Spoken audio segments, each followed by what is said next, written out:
এভাবে এভাবে মাখিয়ে নেব। হ্যালো বন্ধুরা, তোমরা সবাই কেমন আছো? আশা করি সবাই ভালো আছে। আজ তোমাদের মাঝে আমি গরুর ভুঁড়ি কিভাবে সাফ করতে হয় সেটি দেখাবো। দেখেন, বাসায় গরুর ভুঁড়ি আনছে। এটা আমি গরম পানি করব না, আমি চুন নিয়েছি, চুন দিয়ে এটা আমি পরিষ্কার করব। এভাবে আমি চুন মাখিয়ে নেব। সব জায়গায় আমি চুন মাখাবো।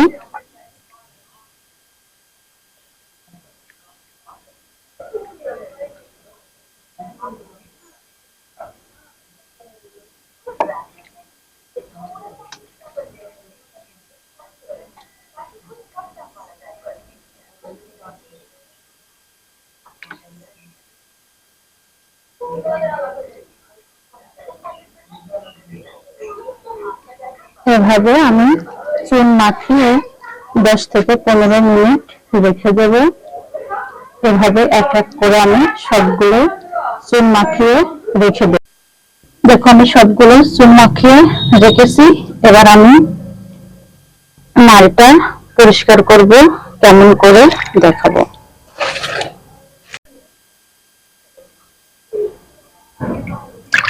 এভাবে নালটা নাড়ির ভিতর আঙুল দিয়ে এইভাবে টান দেব। দেখুন, একদম পরিষ্কার হয়ে যাচ্ছে। এই যে, এবার এটা আমি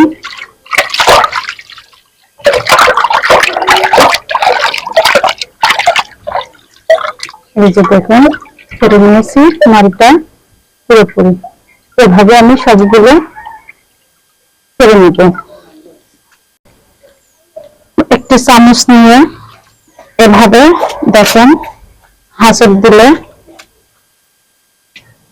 সব উঠে যাচ্ছে, একদম সাদা পরিষ্কার হয়ে যাচ্ছে। দেখেন,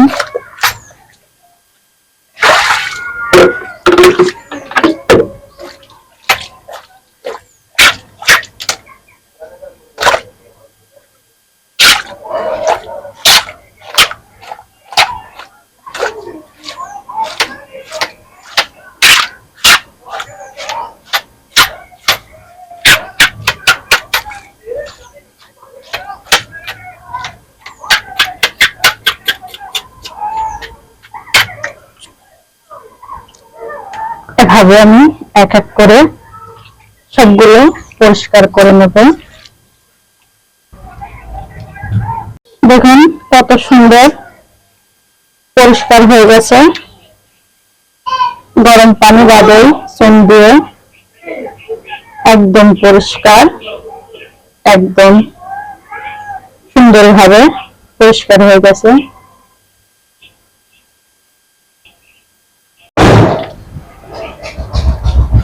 অনেকে ভাবে যে সাতপুরি সাত করাটা কষ্ট, কিন্তু দেখুন একদম চুন মাখানোর ফলে দেখুন কিভাবে হাত দিয়ে ডলন দিতে না দিতে খালি উঠে যাচ্ছে।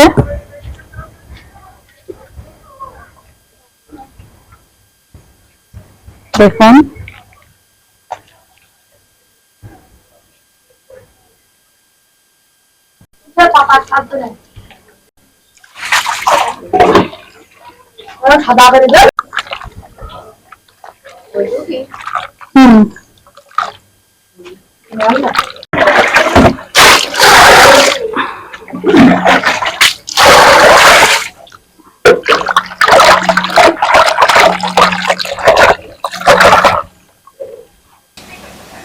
দেখেন কিভাবে পরিষ্কার হয়ে গেছে, কত সুন্দর ভাবে। এই যে একদম পরিষ্কার। আমার তো ভুঁড়ি সাফ করতে ভালো লাগে। আপনাদের কার কার ভালো লাগে অবশ্যই নিচে কমেন্ট বক্সে লিখে পাঠিয়ে দিন। দেখো বন্ধুরা, আমার ভুঁড়ি সাফ করা হয়ে গেছে। কত সুন্দর পরিষ্কার হয়েছে। আমার ভুঁড়ি সাফ করতে ভালো লাগে। তোমাদের কেমন লাগে নিচে কমেন্টসে লিখে দিও। চুন দিয়ে ভুঁড়ি সাফ করলে হাতের কোনো ক্ষতি হয় না। এবার আমি ভুঁড়িগুলো জাল দেবো।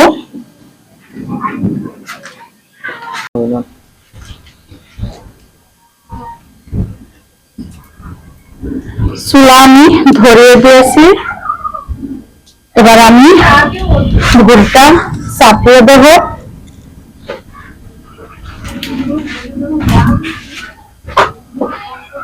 লবণ আর হলুদ দেব, দিয়ে এটা আমি জাল দেব। হলুদ দিয়ে আমি এটা জাল দেব। ভুঁড়ি জাল দিতে লবণ আর হলুদও লাগে।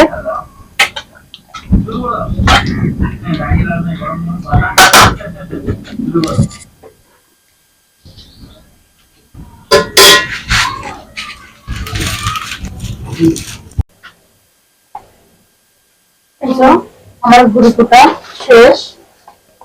দেখুন হয়ে গেছে কোটা ভুঁড়িগুলো।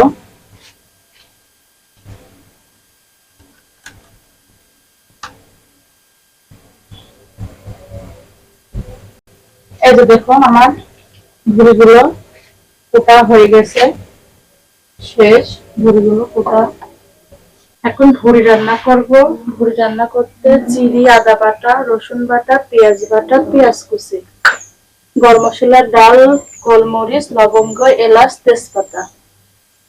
এবার আমি রান্না করতে চলে যাব। কড়াইতে তেল বসিয়ে রেখেছি। এবার আমি পেঁয়াজ কুচি দিয়ে দেবো।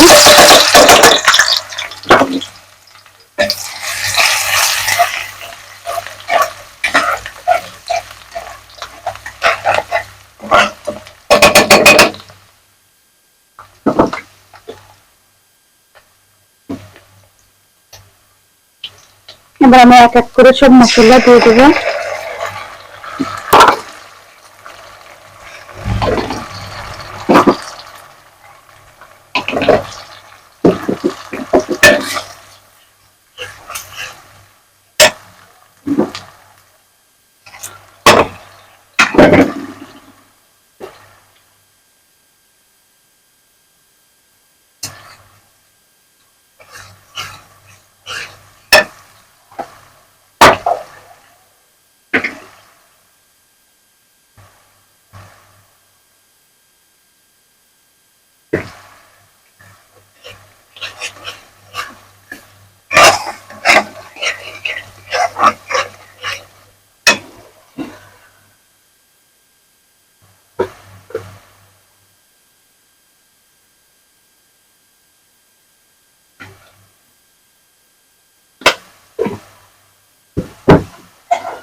আমার সব মশলা দেওয়া শেষ। এবার মশলা একটু ভালো করে আমি কষিয়ে নেব। মশলাটি কষানো হয়ে গেছে। এবার আমি ভুঁড়িটা দিয়ে দেবো।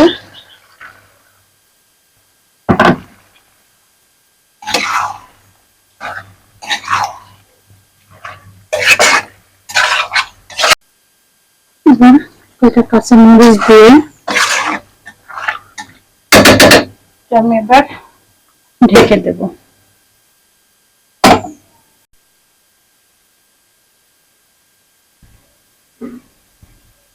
এবার ঢাকনাটা তুলবো।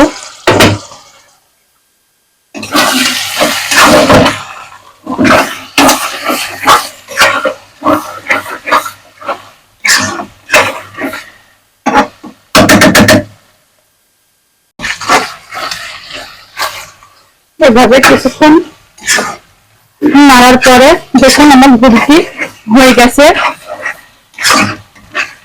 আমার রান্নাটি শেষ।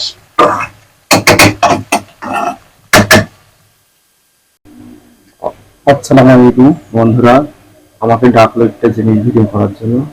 এসে দেখি রুটি বলছে এবার এটা হচ্ছে ঘড়ি দিচ্ছে,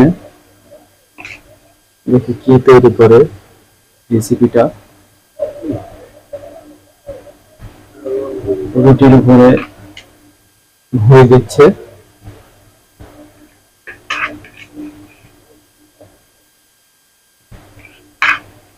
একটা রুটির উপরে তিনটা।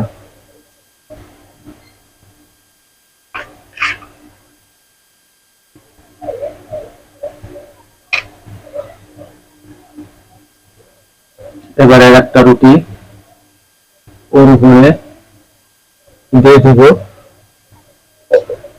একটা গ্লাস, স্টিলের গ্লাস হলে ভালো হয়, স্টিলের গ্লাস দিয়ে চাপ দিতে হবে।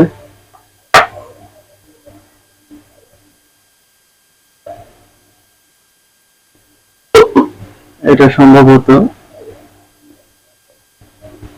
ভুঁড়ির চপ করছে। মুখটাই এক এক করে তুলে নিয়ে ডিজাইন দেওয়া হচ্ছে।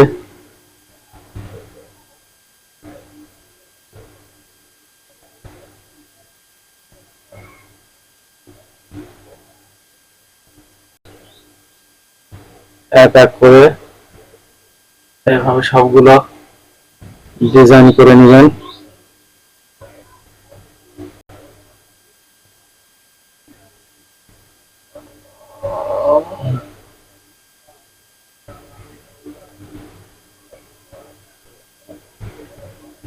চারটা কমপ্লিট করলাম, হয়ে গেছে দেখুন।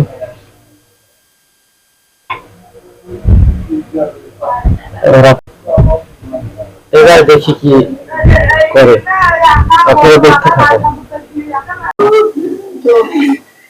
দেখো বন্ধুরা, আমি পুরীর সাথে খাওয়ার জন্য রুটি বানিয়েছি।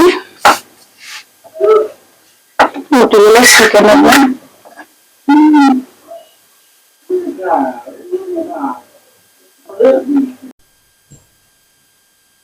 আমি বড়ির চপ বানিয়েছি। তেল গরম হয়ে গেছে, এবার আমি এক এক করে তেলের উপর দিয়ে দেব।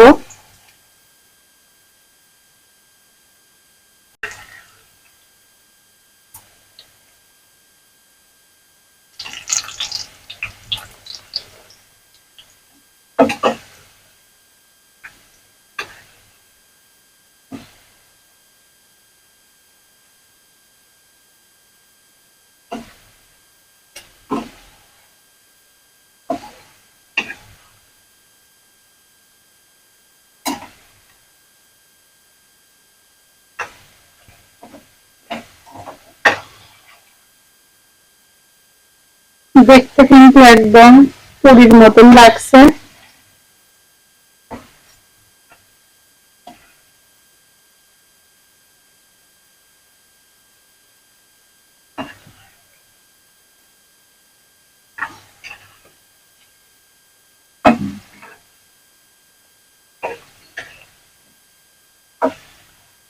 আমার রান্নাগুলো যদি তোমাদের ভালো লাগে, অবশ্যই তোমরা বেশি বেশি করে আমাকে কমেন্ট করবে।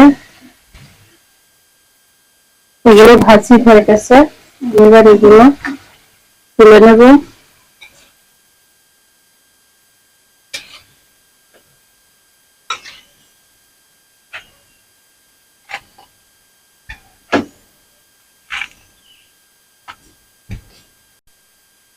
আমি ভুড়ির সাথে খাওয়ার জন্য আরেকটি পরোটা ভেজেছি, রুটিও করেছি।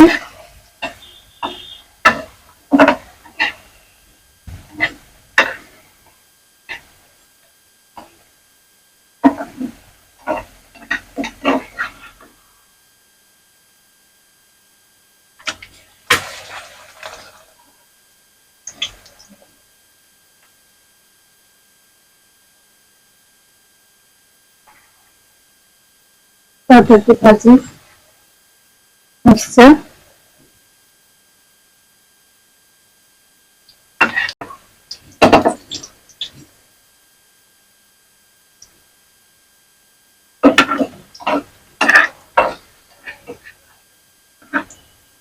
আমার রান্না শেষ, এবার আমি খেতে দেবো।